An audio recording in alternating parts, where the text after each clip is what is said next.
Bismillahirrahmanirrahim. Assalamualaikum warahmatullahi wabarakatuh.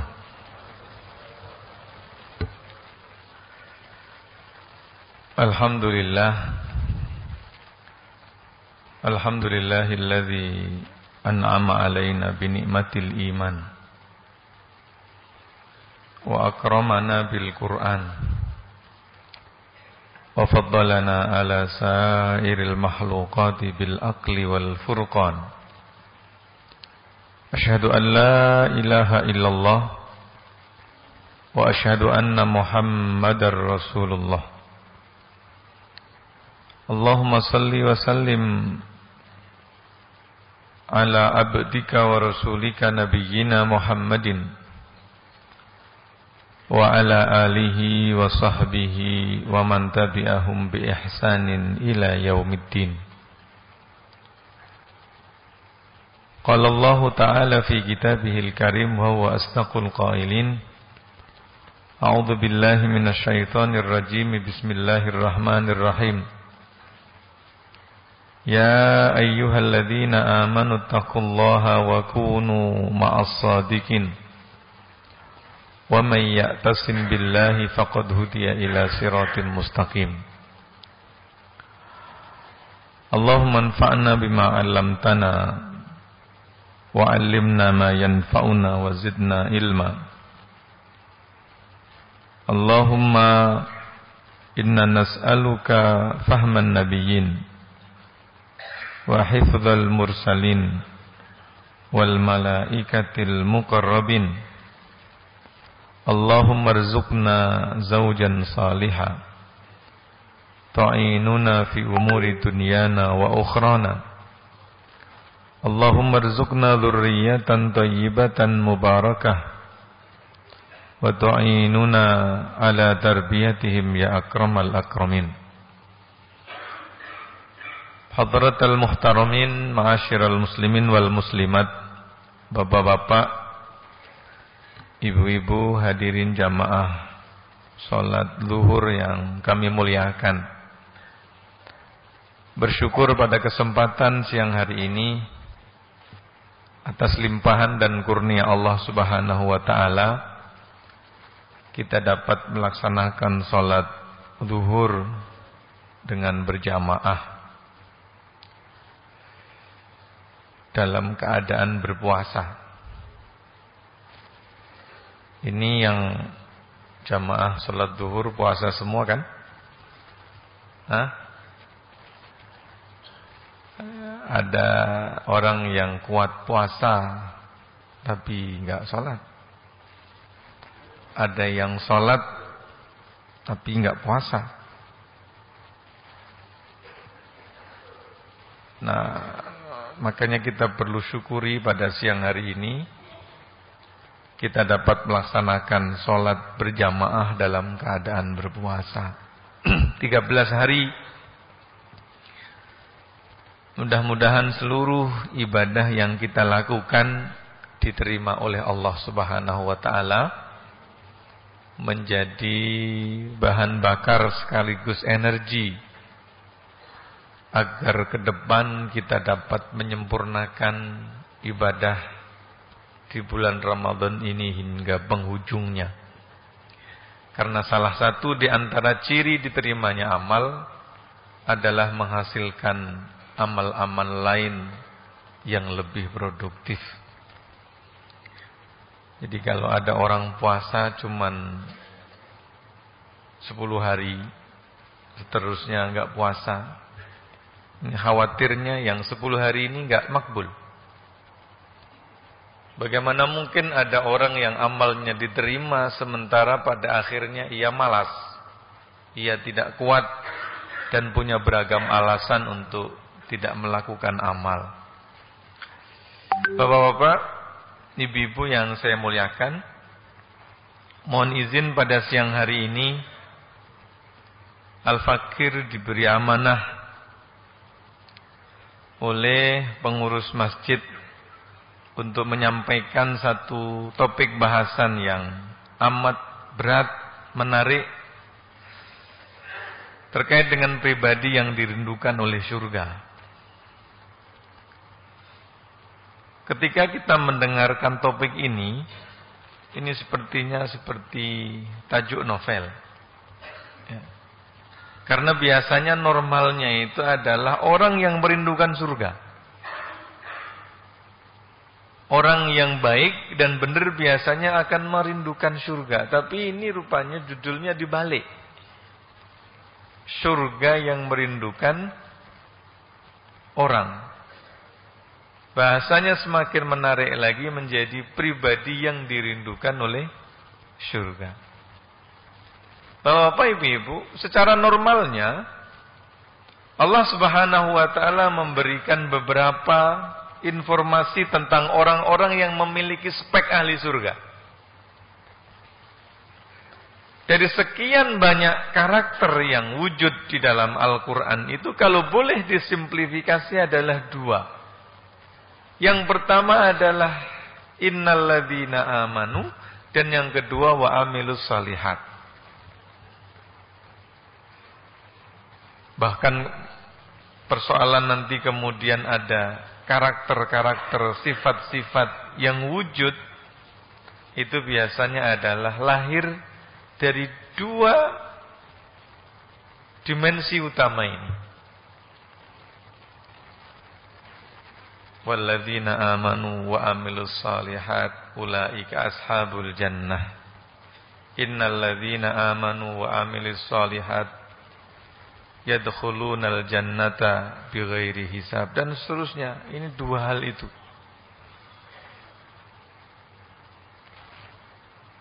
Dua ini kalau seandainya pengen diringkes lagi, diperas lagi, boleh sebut satu keyword, namanya adalah al-khawfu wal khasyah lillah. Jadi spek ahli surga itu adalah penakut, tapi takutnya sama Allah. Misalkan di akhir juz 28 Allah kemukakan wa amma man khafa maqama rabbih jannatan. Maaf, ini dalam surah Ar-Rahman yang ini ya. Wa amma man khafa maqama rabbih jannatan. Orang yang takut sama Allah, sama kedudukan Allah, itu akan dapat dua surga. Surga dunia dan surga akhirat. Di akhir juz 28 Allah kemukakan wa amma man khafa maqama rabbih wa nahan nafsa 'anil hawa fa innal jannata hiyal ma'wa. Sungguhnya orang yang takut dengan kedudukan Tuhan, sama kedudukannya saja takut. Jadi Allah pakai bahasanya maqama rabbih. Bukan wa amma man khafa rabbahu, tetapi wa amma man khafa maqama rabbih. Jadi hamba Allah itu sama kedudukannya saja itu udah takut, apalagi sama yang punya kedudukan. Ini orang juga biasanya kayak gitu ya. Ada orang itu yang takut kalau ada ketika mobil bosnya datang, dikira bosnya, ternyata cuma supirnya doang. Nah, sehingga orang tuh untuk takut sama Allah itu lihat kekuasaannya, lihat tanda-tanda keagungannya, itu udah bikin dia takut. Wa amma man khafa maqama rabbih wa nahan nafsa 'anil hawa. Mampu mengontrol diri, self controlnya tertata dengan baik. Dan ini juga bisa terjadi karena khauf minallah tadi. Jadi orang tuh kalau takut dengan sesuatu biasanya lari. Tapi kalau orang takutnya sama Allah, maka dia mendekat. Rata-rata begitu dia bahasanya. Jadi Allah menginformasikan tentang spek yang dimiliki oleh seseorang, yang gara-gara spek itu orang kemudian layak menjadi masuk surga. Nah, ini cerita, ada satu kisah yang diriwayatkan oleh Imam Tirmidzi. Dan sahabat-sahabat kalau kemudian nanti menemukan ada yang mengatakan hadis ini dhaif, itu normal. Karena ternyata para ulama itu memiliki standar yang berbeda-beda di dalam hal memberi penilaian ke atas hadis. Ada ulama yang punya pendekatan, kalau hadis ini tema topiknya terkait dengan akidah, terkait dengan ibadah utama, maka dia ketat. Tapi kalau topik terkait muamalah, terkait dengan interaksi harian orang, terkait dengan akhlak nilai keutamaan, maka biasanya standarnya agak longgar. Nah, tapi ada orang yang ada ulama yang standarnya itu sama. Pokoknya begini. Nah, ini yang kadang-kadang menjadi sebab kenapa dalam satu hadis itu ada yang menilai sebagai yang dhaif, ada yang tidak.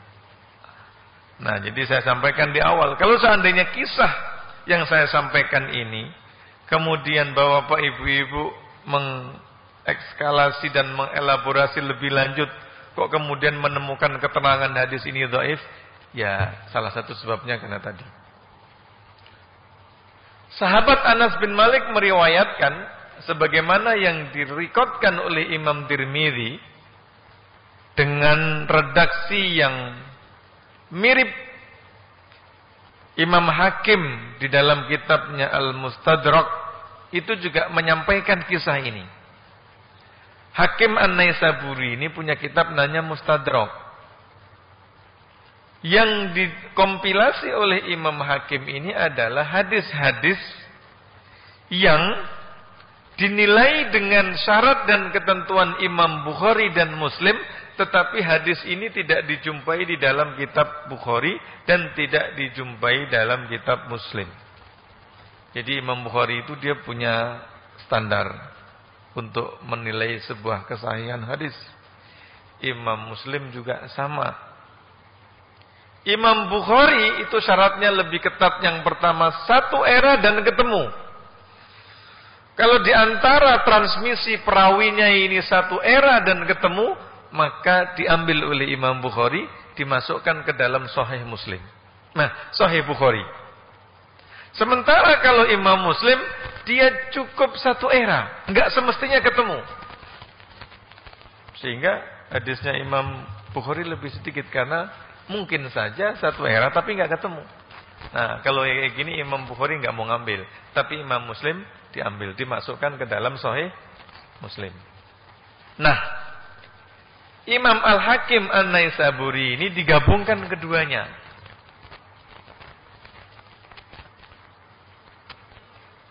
Ketemu, baik yang ketemu maupun yang tidak, asal dia ini satu era, satu zaman, satu rating gitu kira-kira. Dan oleh Imam Bukhari dan Imam Muslim tidak dimasukkan ke dalam kitabnya, oleh Imam Hakim dikumpulkan, dikompilasi di dalam kitab namanya Al-Mustadrak. Nah, kisah yang akan kita bawakan ini ada di dalam kitab itu. Ketika sahabat Anas bin Malik itu bersama Rasul sallallahu alaihi wasallam kemudian menceritakan malaikat Jibril datang. Dan kemudian menyampaikan kepada Nabi Muhammad sallallahu alaihi wasallam, sesungguhnya Allah Subhanahu wa taala yuhibbu thalathan min ashabika. Innallaha tabaraka wa ta'ala yuhibbu thalathan min ashabika wahai Muhammad. Allah Subhanahu wa ta'ala mencintai 3 sahabat. Dan kemudian mengatakan, wahai Muhammad, innal jannata latashtaku ila thalathin min ashabika. Sesungguhnya surga itu rindu. Nah, ini ketemu ungkapan. Ya Muhammad, innal jannata, sesungguhnya surga, latashtaku, rindu,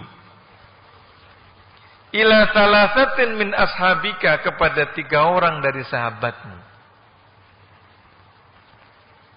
Nah, kisah ini kemudian disampaikan oleh Rasul sallallahu alaihi wasallam kepada Anas bin Malik.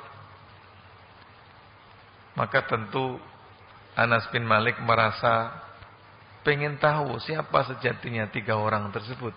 Karena mau tanya kepada Nabi, dia ini enggan. Dia malu. Maka kemudian sahabat Anas bin Malik ini ketemu Abu Bakar. Diceritakanlah kisah tadi. Wahai Abu Bakar, pada saat kami bersama dengan Nabi, Jibril datang menyampaikan bahwa Jibril menyukai 3 orang dari sahabatnya, dari sahabat Nabi Muhammad. Kenapa Jibril mencintai 3 orang ini? Iya, karena kata Jibril, surga itu merindui 3 orang sahabat ini. La'allaka minhum, jangan-jangan saya berharap kamu wahai Abu Bakar salah satu di antara 3 orang itu, kata Anas bin Malik. Tapi Abu Bakar enggak jawab karena memang tidak punya pengetahuan info terkait. Maka kemudian Anas bin Malik ketemu Umar bin Khattab. Disampaikan kisah itu pula kepada Umar bin Khattab. Di akhir kemudian dia mengatakan, la'allaka minhum, jangan-jangan engkau termasuk yang salah satu 3 orang itu wahai Umar bin Khattab, kata Anas bin Malik. Umar pun kemudian juga sama diam, enggak bisa jawab karena memang tidak mengetahui informasi terkait. Maka kemudian dia pergi kepada Ali. Anas bin Malik pun menceritakan kisah ini pula kepada Ali. Dan dia minta, boleh enggak kamu itu bertanya kepada Rasul? Karena sepertinya yang orang yang tepat dan begitu dekat dengan Rasul itu adalah engkau. Boleh enggak engkau tanya? Maka kemudian Ali pun pergi kepada Nabi dan menyampaikan, wahai Nabi, Anas bin Malik menyampaikan satu kisah kepada saya. Kata beliau, pada saat beliau bersama Baginda, Jibril datang menyampaikan Allah mencintai 3 orang dari sahabat engkau. Kenapa? Karena surga itu merindui 3 sahabat ini. Wahai Rasul, kata Ali bin Alib, fa in kuntu minhum, kalau seandainya saya termasuk daripada 3 itu, ahmadullah, saya akan memuji kepada Allah. Fa in lam akun minhum, tapi kalau seandainya aku tidak termasuk daripada yang 3 itu, ahmadullah, saya juga akan memuji Allah Subhanahu wa taala. Bapak mendapat pertanyaan ini dari Rasul sallallahu alaihi wasallam, maka mendapatkan pertanyaan ini dari Ali bin Abi Thalib, maka Rasul kemudian mengatakan, anta minhum, anta minhum. Ali, ente salah satu di antara mereka itu. Wa Ammar bin Yasir, dan yang kedua Ammar bin Yasir, dan yang ketiga adalah siapa namanya? Salman Al-Farisi. Ya, jadi kita sekarang ketemu. Ada 3 orang yang dirindui oleh surga. Hadis diriwayatkan oleh Imam Tirmidzi. Nah, para ulama kemudian melakukan analisa. Ada 10 orang yang dijanjikan masuk surga. Iya. Tapi kenapa 3 orang ini secara spesifik ada angle yang seperti ini? Ya, oleh karenanya maka hadis ini difahami bukan dalam rangka untuk menegasi kemuliaan sahabat yang lain. Ya. Karena masing-masing ahli surga itu ada angle-angle-nya. Nah, yang ingin metode yang saya ambil adalah kira-kira nilai apa yang paling kuat di dalam 3 pribadi ini sampai kemudian 3 sahabat ini diinformasikan berdasarkan hadis yang tadi kita baca sebagai pribadi yang dirindui oleh surga. Yang pertama, saya sebut Pak ya, Ali. Sahabat yang kedua Ammar bin Yasir. Sahabat yang ketiga Salman Al-Farisi. 3 ini PR buat bapak-bapak sampai akhir Ramadan untuk mendalami siapa sesungguhnya 3 orang ini. Buat teman nanti saat iktikaf. Ya. Nah.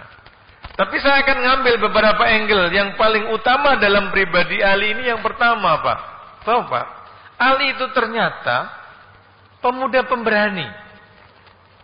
Yang selama ini mungkin mayoritas kita memahami hanya sebagai seorang yang memiliki ilmu yang dalam. Di dalam sebuah riwayat dikatakan ana madinatul ilmi wa ali babuha. Riwayat itu yang kemudian menjadi lirik lagu yang diakui oleh Rasul sallallahu alaihi wasallam sebagai seorang sahabat yang memiliki kedalaman ilmu. Jika Nabi itu adalah kotanya ilmu, pintunya itu ada pada Ali. Dan ini normal. Karena memang Ali ini termasuk as-sabiqunal awwalin. Orang pertama dari kalangan anak muda yang masih remaja ngimani. Sehingga interaksi sama nabinya lebih lama. Dalam konteks kepemimpinan Islam, dia posisi keempat selepas Utsman bin Affan. Artinya apa? Artinya interaksi sama nabinya lebih lama. Ditambah lagi, Ali bin Abi Thalib ini adalah apa? Sepupunya. Lebih dalam lagi adalah menantunya. Sehingga secara probability sesuatu hal yang tidak diketahui oleh publik itu diketahui oleh. Nah, disitulah maka kemudian ada istilah ahlu bait. Selama ini orang itu mengetahui pribadi Ali itu kebanyakannya. Tetapi sesungguhnya ada kisah yang sangat luar biasa tentang keberaniannya dan keheroikannya Ali bin Abi Thalib. Kapan itu? Pada saat perang Khaybar.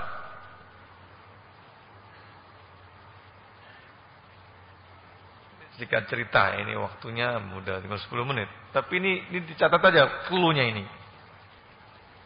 Musuh itu ada jawara yang sudah enggak ada lawan. Namanya adalah Amr bin Abdul Wud. Ketika sudah berhadapan, maka dia nantang, keluarkan al-gujumu oleh Nabi. Siapa yang mau berani melawan, berduel sama Amr bin Abdul Wud tadi? Enggak ada yang berani. Ternyata Ali yang naik, yang berdiri. Oleh Rasul diingatkan, nih, Li, musuh kamu tuh jawara. Disuruh duduk. Duduk Ali. Ini mungkin kalau kita membaca secara subjektif, bisa saja kita mengatakan ini enggak tega sama menantunya. Ya kan? Kalau subjektif ya. Kita enggak punya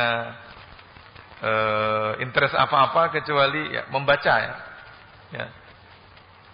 Bukan dalam konteks untuk apa-apa kecuali hanya membaca. Tapi probability itu ya mungkin saja. Tapi Ali menunjukkan keberaniannya. Rasul kemudian nyebut kedua kali.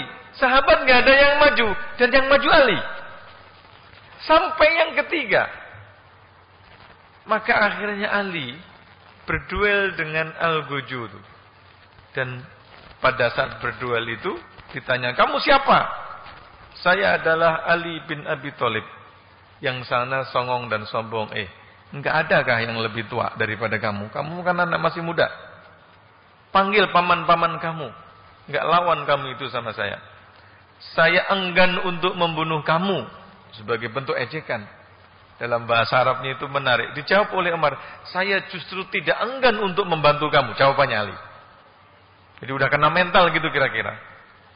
Akhirnya duel betulan dan Ali berhasil menjatuhkan Al-Guju itu. Ali menang. Ini termasuk kisah yang jarang diungkap. Termasuk mohon maaf yang penyukanya mungkin dari kalangan ya itu. Padahal sejatinya hal ini perkasa. Ini pertama. Yang kedua adalah Ammar bin Yasir. Ammar bin Yasir ini apanya? Dia melewati peristiwa yang mengenaskan ketika Sumayyah itu disiksa di awal. Dan dia juga sama pejuang. Ammar bin Yasir ini meninggalnya pada saat perang. Pada saat perang Siffin. Itu Ammar bin Yasir. Yang terakhir adalah siapa tadi? Salman Al-Farisi. Nilai semuanya itu memiliki iman dan amal, tetapi masing-masing punya kekhasan. Salman Al-Farisi ini sejatinya adalah putra mahkota, meninggalkan kemewahannya di Persia sana dan kemudian mengabdi sama Rasul sallallahu alaihi wasallam, ahli hijrah. Meninggalkan semuanya kemewahannya untuk Islam dan rela hidup dengan serba kekurangan. Ini tentu tidak mudah. Pada saat Rasulullah mendapat informasi Rasulullah itu hijrah, maka Salman Farisi membersamai Rasul. Bapak Ibu, jadi ahli surga punya spek. Tapi spek itu kalau mau diperas dua, yaitu innal ladzina amanu wa amilus salat, dan kalau mau diperas lagi itu satu apa? Takut, khasyah minallah, sehingga sampai para ulama pun yang disebut sebagai ulama itu orang yang punya rasa takut. Innama yakhsyallaha min ibadihil ulama. Sebagai penutup saya ingin ngasih kisah, mumpung ketemu semuanya dari seluruh direktorat. Ketika pasukan Umar bin Khattab berhasil menguasai Persia, daerah Syam, Palestina, Yordania, Syria sama Lebanon saat ini. Bisa dibayangkan perang sama Persia menang. Tentu harta rampasannya banyak. Dan sebagai konsekuensi pertarungan, maka yang menang dia menguasai semuanya. Wilayahnya dikuasai, orangnya ditawan, harta bendanya jadi rampasan. Umar bin Khattab memutuskan agar harta rampasan perang yang banyak ini, berisi zamrud, mutiara, emas, barang-barang logam mulia itu, dibawa daripada Syam menuju ke Madinah, ibu kota. Jarak antara Syam ke Madinah itu ribuan mil, Bapak Ibu. Dengan jalan yang ekstrim, dengan cuaca yang ekstrim. Waktu itu tidak ada kargo, tidak ada shipping, sehingga tidak bisa di-tracing, tidak bisa diketahui di mana titik koordinat posisi. Maka kemudian Umar bin Khattab melantik beberapa orang dengan misi khusus membawa harta rampasan perang ini. Dan ketika harta rampasan perang ini nyampe ke Madinah, Bapak Ibu, tidak ada satupun cincin ataupun giwang ataupun konde yang berkurang. Lengkap sebagaimana itu yang dibawa dari Syam, itu pula yang nyampe ke Madinah. Pertanyaan saya, ini kira-kira pasukannya orang apa bukan yang bawa itu? Pasukan yang membawa harta rampasan yang banyak itu kira-kira orang apa bukan? Kalau orang kok nggak terfikir untuk nguntit, untuk ngambil, untuk nyelip. Ini karena yang bawa bukan saya. Kalau yang bawa saya kemungkinan nyampe Madinah ada yang kurang. Dan kalau seandainya berkurang, Umar bin Khattab tidak punya instrumen untuk memvalidasi. Kalau seandainya saya pasukannya, saya akan di radius 80 kilo sebelum nyampe Madinah, saya akan utus 3 orang utusan menghadap ke Tuan Khalifah. Izin Tuan Khalifah Umar bin Khattab. Pada saat pasukan sedang kelelahan, maka Komandan Khairin memutuskan untuk istirahat di sebuah lembah. Tenda kami dirikan, onta dan kuda kami tali. Harta rampasan perang kami turunkan dari punggung onta dan kuda, kami letakkan di dalam sebuah tenda khusus. dan kami berjaga. Siapa yang tidur, siapa yang berjaga. Menjelang fajar tiba-tiba datang angin taupan, puting beliung, sehingga unta dan kuda kami lari berhamburan, menginjak-injak kotak-kotak yang berisi harta rampasan perang. Tenda-tenda yang kami dirikan berterbangan. Suasananya begitu hiruk pikuk dalam beberapa saat. Ketika suasana mereda, Tuan Khalifah, maka tenda kami dirikan semula, unta dan kuda kami tali kembali, dan kami masukkan satu persatu harta rampasan perang yang tercecer-cecer itu. Kami keduk-keduk, kami congkel-congkel di pasir gurun Sahara itu, kami masukkan ke dalam kotak semula. Mohon izin Tuan Khalifah, ada beberapa giwang yang enggak ketemu. Ada beberapa konde yang hilang. Sudah kami congkel-congkel ke dalam gurun pasir, tidak ketemu. Pak, Bu, kalau seandainya Khalifah Umar bin Khattab mendapatkan laporan seperti ini, kira-kira percaya apa enggak? Confirm percaya. Umar enggak punya instrumen untuk ngecek apakah betul di koordinat ini menurut BMKG terjadi, enggak ada. Dan jalan memang, ya Pak, jalan tuh enggak ada jalan, Pak. Kalau udah di gurun Sahara tuh enggak ada jalan. Hari ini gunung di sini, besok ke sana. Ini bukan gunung, ini pasir yang dibawa oleh angin. Pertanyaan saya adalah, imajinasi saya, kenapa kok tidak ada peristiwa yang kayak begitu? Tidak ada orang yang ngaku kayak begitu. Padahal kalau ngaku bikin kisah drama kayak begitu, pasti Umar percaya.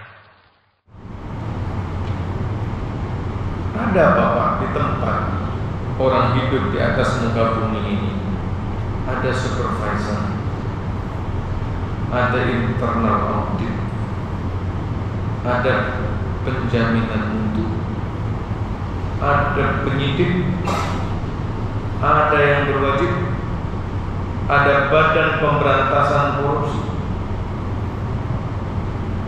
Ada uang hilang apa? Pak, ada uang hilang nggak? Hah? Banyak? Kok tahu? Di mana itu, Pak? Nah, kenapa ini? Keywordnya satu tadi. Wa amma man khafa. Kenapa pasukan Umar tidak melakukan kayak begitu? Wa amma man khafa maqama rabbi wa nahan nafsa 'anil hawa. Jadi yang membuat seseorang itu bertahan untuk tidak melakukan yang tidak dikehendaki itu karena takut sama Tuhan. Ekosistem pengawasan yang sudah kayak begitu saja, yang tadi ada ini, ada ini, ada ini, ada itu, banyak yang bilang ada. Kalau yang kayak begini, dia tidak diri di surga tentunya. Dia diri oleh. Assalamualaikum warahmatullahi wabarakatuh.